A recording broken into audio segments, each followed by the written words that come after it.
Cockroach सब। मैं जानता हूँ आप सारे लोग बहुत देर से वेट कर रहे बात करने का। कई लोग कह रहे स्टेज पर आने दीजिए, कई लोग कह रहे 10 मिनट बोलने दीजिए, 15 मिनट बोलने दीजिए, लेकिन यहाँ पर हजारों लोग हैं। अगर हर किसी को 10 मिनट देने लग जाएंगे ना, तो मुझे लगता है मोदी जी का टर्म खत्म हो जाएगा तब तक। मैं जानता हूँ आप सारे लोग बहुत देर से वेट कर रहे बात करने का। कई लोग कह रहे स्टेज पर आने दीजिए, कई लोग कह रहे 10 मिनट बोलने दीजिए, 15 मिनट बोलने दीजिए, लेकिन यहाँ पर हजारों लोग हैं। अगर हर किसी को 10 मिनट देने लग जाएंगे ना, तो मुझे लगता है मोदी जी का टर्म खत्म हो जाएगा तब तक। बस बेचारे यही बोल सकते हैं, इतना ही इनको आता है, थोड़ा सा हंसी मजाक।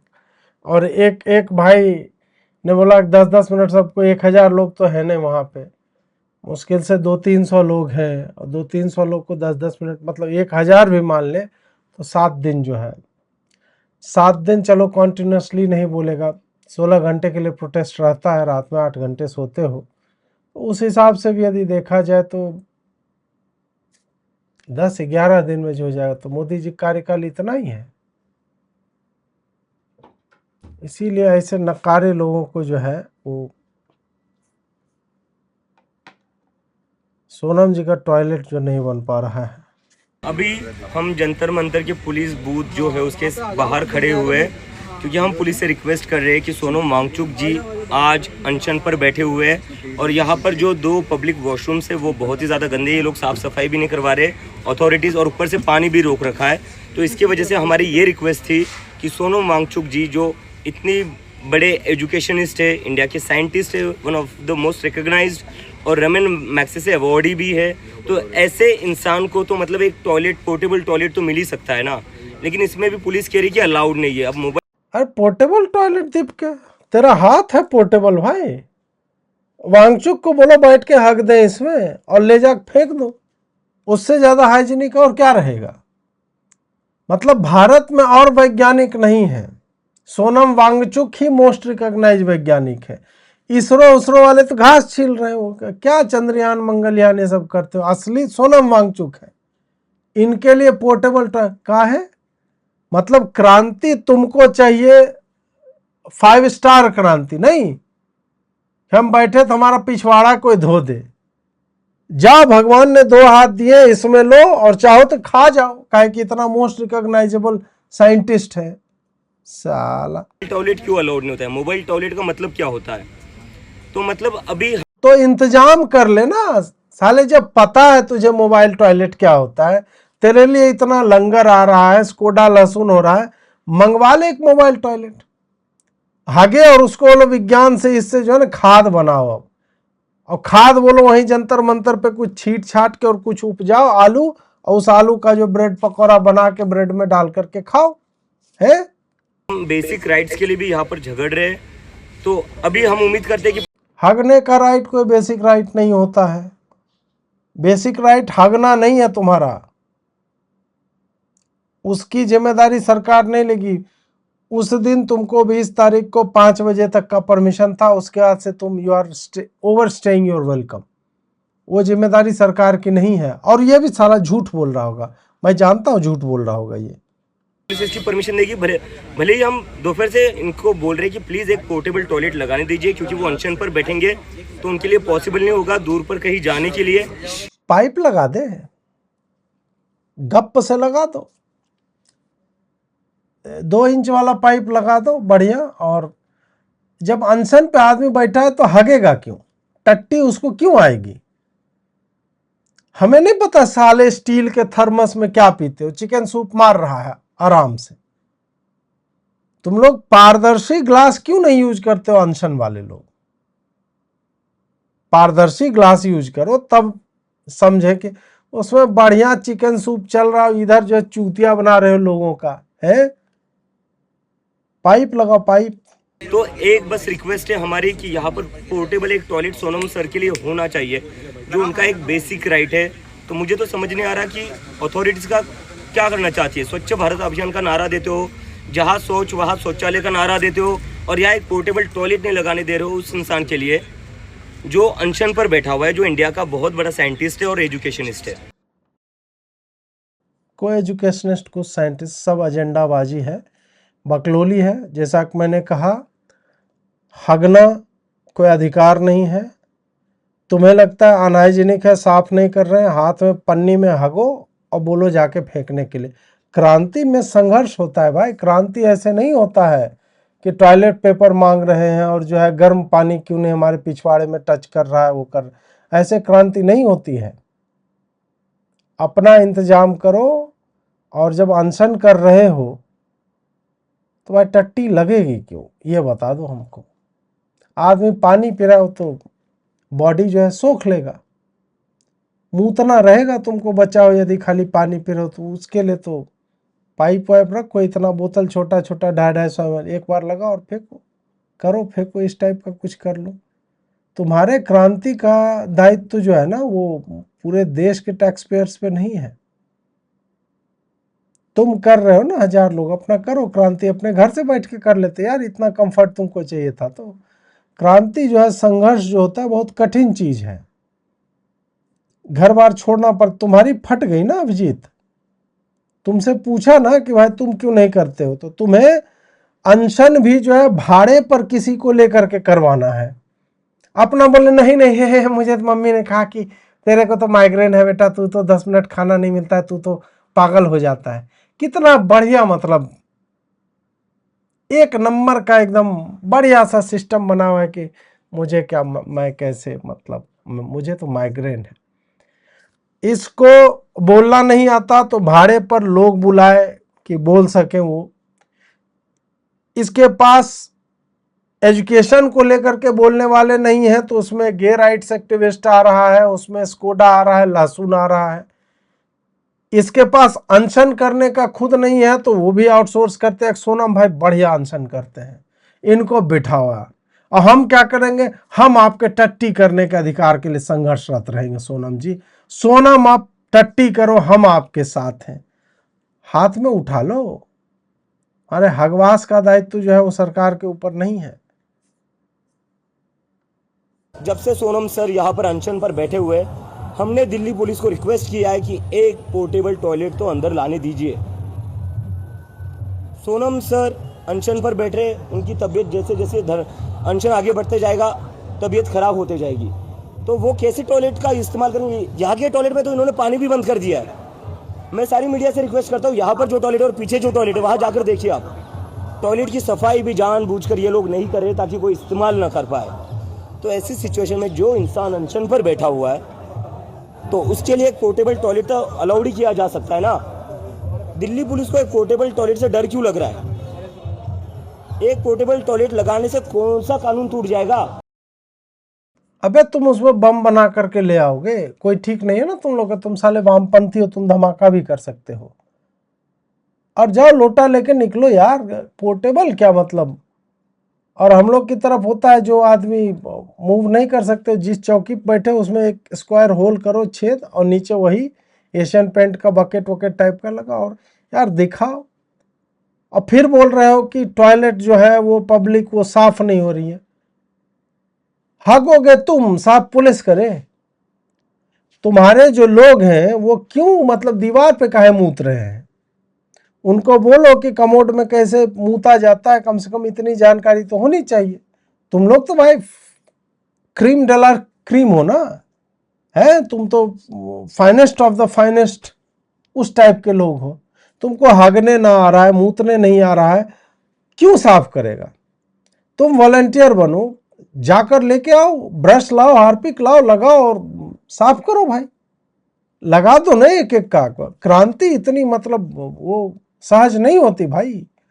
क्रांति में साथी हाथ लगाना, एक अकेला थक जाएगा मिलकर बोझ उठाना, ये क्रांति होती है। ये नहीं कि पुलिस हमारा जो है टॉयलेट साफ नहीं कर रही है। मैं थोड़ी देर में आता हूँ, 10 मिनट में आता हूँ, मैं टी शर्ट बदल के आता हूँ। तुम जा रहे हो होटल में हगने के लिए है, और सोनम वांगचुक जो है एजुकेशनिस्ट है, ये हमारे लिए संघर्ष कर रहे हैं। थोड़ा सा इनका देख लें। और ये झूठ बोल रहा था। नई दिल्ली के डीसीपी बताते हैं कि यह कहना कि दिल्ली पुलिस ने सैनिटेशन और वाटर कनेक्शन जो जंतर मंतर पे कट ऑफ कर दिया, ये डेस्परेट अटेम्प्ट है झूठ बोलने का और मिस इन्फॉर्मेशन फैलाने का। हमें ना तो ये हम फैसिलिटी हम प्रोवाइड करते हैं, ना ही हमें मेंटेन करने का होता है। दिल्ली पुलिस का ये काम ही नहीं है, वो तो नगर निगम वालों का काम होता है ये सब करना, या फिर उस एजेंसी का जिसको ठेका दे रखा है, भाई उसको पकड़ो। दिल्ली पुलिस को काहे घेर रहे हो इस बात के लिए? तो इनको ये भी नहीं पता है कि किस बात के लिए किसको घेरा जाना चाहिए, और ये चले हैं संघर्ष करने के लिए। मर जाएंगे पर हम अपने प्रभु का साथ अंतिम क्षण तक देते रहेंगे। अपने प्राण तक प्रभु के लिए निछावर कर देंगे। अन्न को छुएंगे नहीं तो बोलिए मर जाएंगे पर हम अपने प्रभु का साथ अंतिम क्षण तक। अच्छा, पोर्टेबल टॉयलेट संभवतः इस कारण से भी चाहिए होगा सोनम जी को, क्योंकि कुछ लोग टॉयलेट में निकालने जाते हैं और अनशन वाले जो हैं वो बेचारे खाने जाते हैं वहाँ पे। ये बात भी इस एंगल से मैंने कभी जो है वो सोचा नहीं था। बिल्कुल, साथी हाथ बढ़ाना, एक अकेला थक जाएगा मिलकर गांव धुलाना। हाँ बिल्कुल बिल्कुल, साथ ही हाथ बढ़ाना साथ ही रहे, साथ ही हाथ बढ़ाना साथ ही रहे। टॉयलेट में बैठ के खाएंगे, बिल्कुल यही तो है ही।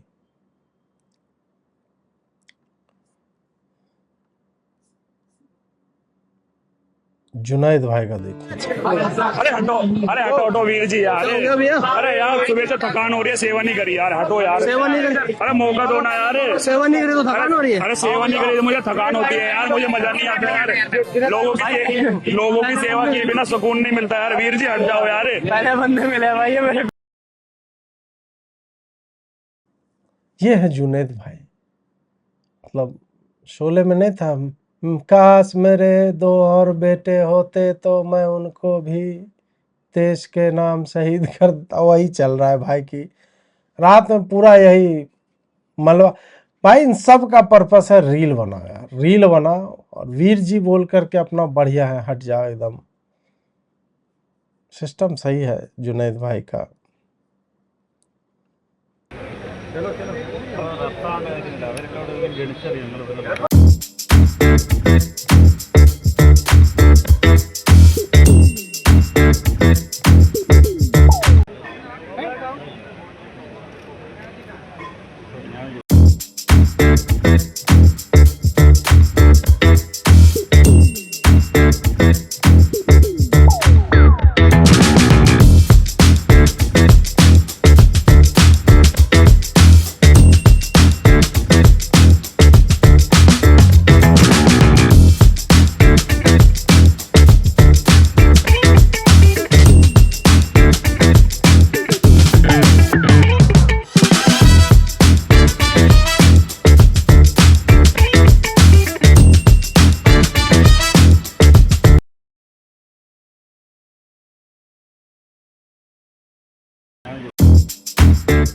वृंदा करात जी भी आए हुए थे। आजकल इन लोग पे कोई विशेष जो है वो ध्यानवान जो है वो नहीं दे रहा है, तो क्या करेंगे लोग, हैं यही बात है।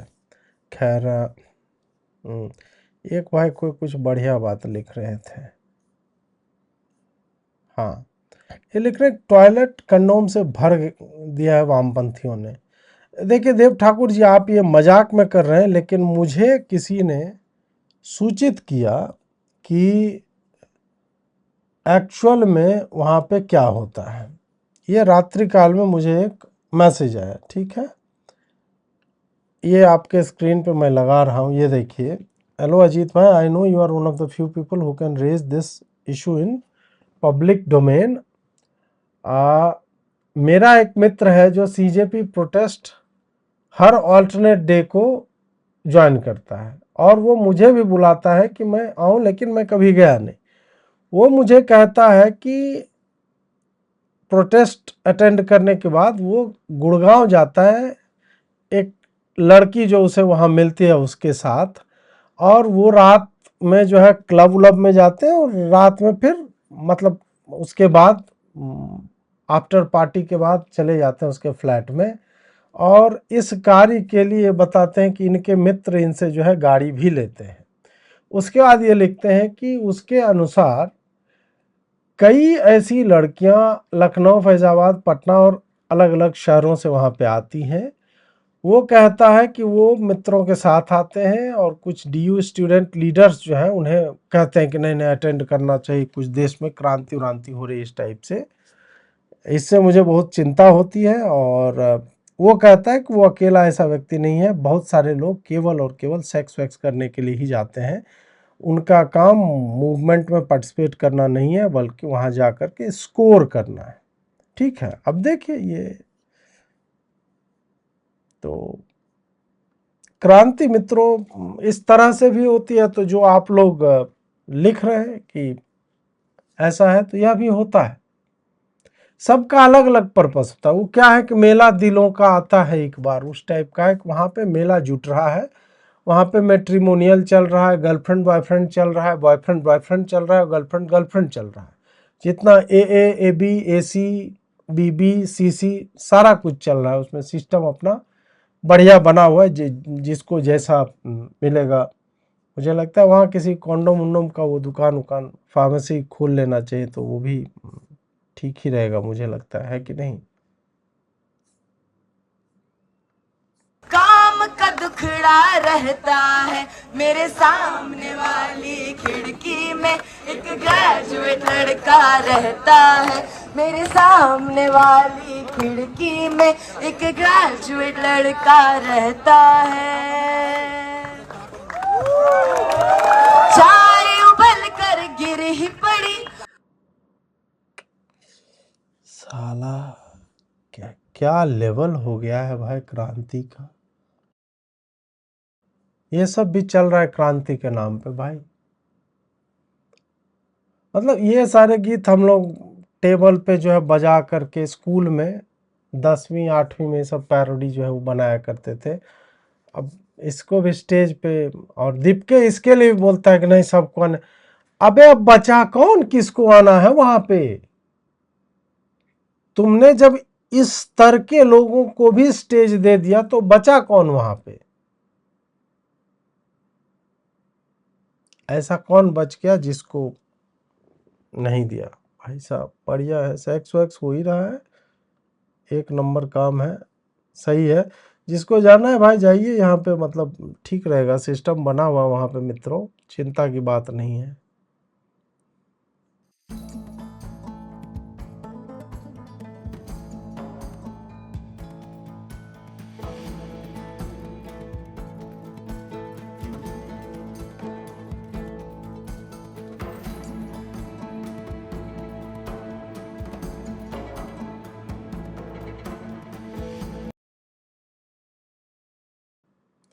सोनम जी यहाँ पे कर रहे हैं, प्रोटेस्ट चल रहा है, बहुत बढ़िया, आपने देखा ही। और सोनम जी फिर अब पिएंगे भी।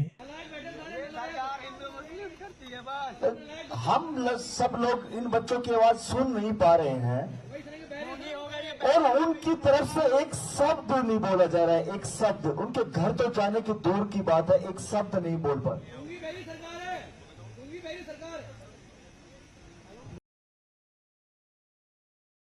एक बार जो थर्मस आपने देखा ना, फ्लास्क रैप करके रखा होता, फ्लास्क में कुछ और चीज़ थी, और पानी जो है वो तो बोतल का, वो ठीक है, अपना सिस्टम बढ़िया है। मैं तो ये कहूंगा, अभी चाय की बात वो कर रहे थे कि बहुत अच्छा होगा, एक उदाहरण होगा कि चाय दिल्ली पुलिस पिलाए, दिल्ली पुलिस के सौजन्य से यहाँ सबको चाय पिलाया जाए। ऐसा हो तो पुलिस जनता के साथ है। मैं अभी स्विट्जरलैंड में था, मुझे याद आया जब ये बता रहे थे, वहाँ पर स्पोर्टिंग हो रहा था नदी के किनारे बर्न में, और पुलिस बहुत खड़े थे वहां पर, डरावने लग रहे थे दूर से, मगर पास पहुंचे तो वो सब लोगों को सनस्क्रीन दे रहे थे, सनस्क्रीन महंगी वाले सब लोगों को। मैंने अपने साथी से पूछा ये क्या है, पुलिस ये क्या दे रही है? तो ये सनस्क्रीन पुलिस अपने सद्भावना के रूप में लोगों को देती है, और उस सनस्क्रीन पे लिखा भी हुआ था with best wishes from Swiss police. तो तुम्हारे कर्म तो नहीं है ना भाई, वैसे तुम्हारे तो नितंबों पे जो है वो फाइबर ग्लास वाले डंडे बजाने वाले कर्म तुम्हारे वैसे हैं, और तुमको स्विस पुलिस वाला ट्रीटमेंट। स्विट्जरलैंड में क्राइम कितना है, कितना है क्राइम, और इसी बहाने सर बता भी देते हैं कि मैं यहाँ इंडिया में बहुत कम ही रहता हूँ, मैं अभी गर्मी थी यार, मैं स्विट्जरलैंड थोड़ा हो आया, मैं वहाँ पे था, मैं बड़ा आदमी हूँ। तब जो है ये सब किया। अब दिल्ली पुलिस अब चाय पिलाए इन मूर्खों को, गाली देने पे थोड़ा मैं नियंत्रण कर रहा हूँ, है इन महामूर्खों को दिल्ली पुलिस अब चाय, वही काम बचा है दिल्ली पुलिस।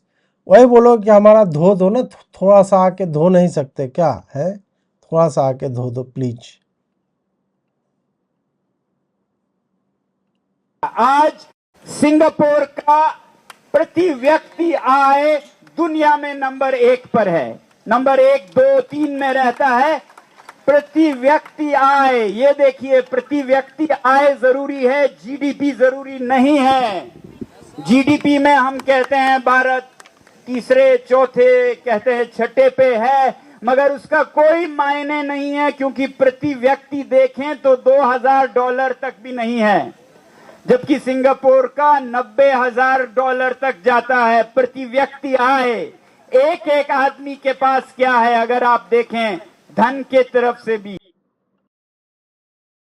तब नहीं है ना वो सब। अभी भाजपा सरकार ने, पहले था $50,000 था, भाजपा वाले $48,000 खुद रख लिए। इस कारण जो जीडीपी कुछ नहीं होता है, सिंगापुर का जीडीपी कुछ नहीं है। ऐसे ऐसे तो मूर्ख लोग जो है वो इकोनॉमिस्ट और पता नहीं क्या क्या, ये वही लोग हैं जब उन्हें साबित करना होगा ना कि क्या कहते हैं, कुछ बोल देंगे सचिन जो है बेकार, उतना अच्छा क्रिकेटर नहीं था, तो उसके लिए वो क्या करेंगे, बोलेंगे 4th इनिंग में तुम यदि देखो तो राहुल द्रविड़ ने ज़्यादा मतलब रन बनाए हैं। मतलब मैं एक रैंडम बता रहा हूँ, I have no idea about Rahul Dravid stats, but वो फिर वो लगा। और फर्स्ट इनिंग में देखो तो ब्रायन लारा उससे अच्छा है, जैक स्कैलिस जो है वो नंबर 3 पे आकर के बहुत अच्छा खेलता था, बॉलिंग जो है उससे अच्छा तो फलाना आदमी करता था। तो क्या मतलब, आदमी एक सचिन है और वो खराब कैसे ही दिखाने के लिए तुम्हें 8 अलग अलग लोगों की आवश्यकता पड़ रही है। कंपैरिजन 1 to 1 होना चाहिए ना। यहां पे सिंगापुर का कंपैरिजन भारत से करने का कोई औचित्य नहीं है। सिंगापुर एक सिटी स्टेट है, छोटा सा है, और वहां के लोगों ने अपने प्राइम मिनिस्टर को वो करने दिया जो रेडिकल मूव्स वो लेना चाहते थे। भारत में ऐसा कुछ पॉसिबल नहीं है। और भारत धीरे धीरे मतलब 3% पे ग्रो कर रहा था, अब 7 पे कर रहा है, तो इसमें दिक्कत क्या है बे? मतलब पर कैपिटा इनकम अचानक बढ़ जाती है क्या? मॉनसून है कि उधर से जून 1 को जो है केरल में आएगी और धीरे धीरे बारिश होती जाएगी और पर कैपिटा इनकम बढ़ता जाएगा। यही तरीके होते हैं ना, इकोनॉमी आपकी बेहतर करेगी। कल आप $1,000 पे थे, फिर 1500 पहुंचे, 2000 पे, फिर जो है 5000 पे पहुंचेंगे किसी दिन। उसी के लिए चल रहा है। तो ऐसे दुर्बुद्धि लोग जो है ना, ये बोल देंगे कि और देखो जर्मनी में सड़कों पे 300 किलोमीटर प्रति घंटा गाड़ी जो है ऑटो वाहन चला सकते हो, बढ़िया है वो सिस्टम है। फ्रांस की हवा आप लोगे तो 50 से कम है। फिर बता देंगे कि एक्सट्रीम सीवियर जो है क्लाइमेट फलाने जगह पे नहीं होता। हमारी सब चीज, किसान जो है वहाँ के अच्छे हैं, इलेक्ट्रॉनिक्स में चीन अच्छा है, अलग अलग पार्ट से हमारा जो है कंपेयर कर देंगे। हम अभी क्या कर रहे हैं, हम तो अभी कुछ नहीं कर रहे हैं सोनम वांगचुक जैसों के हिसाब से। अरे दलालों, देव दलाल, इतिहास किसका लिखा जाता है? इतिहास लड़ने वालों का लिखा जाता है। जब देश का इतिहास लिखा जाएगा, ये जितने भी यहाँ पे भाई खड़े हैं, बंदूक रहे हैं, इनका इतिहास के अंदर नाम होगा कि इन लोगों ने देश की आजादी की जंग लड़ी थी। आजाद नहीं है सही में, ये देश जो है आज भी जो है आजाद नहीं है। हमारे राष्ट्रपति जो है अपने मुख्य रूम में, महल में नहीं रहते, आज भी वहां पर गेस्ट रूम में रहते हैं। आप लोगों को पता होना चाहिए, देश आजाद नहीं है। हाँ, देश आज़ाद नहीं है भाई, ये बता रहे हैं। ये आर्मी का बंडी पहन के आए हैं और टोपी लगाए, जीवन का इनका यही एक अचीवमेंट होगा। और उसके बाद जो यही सब दलाल हैं और देश आज़ाद नहीं है। ऐसे लोगों को प्लेटफॉर्म जो है वो दे रहा है, और बेचारा बोल भी सावधान में रहा है। खैर ठीक है, वो होता है, लोअर रैंक के जो होते हैं वो ज़्यादा बिलबिलाते हैं बेचारे।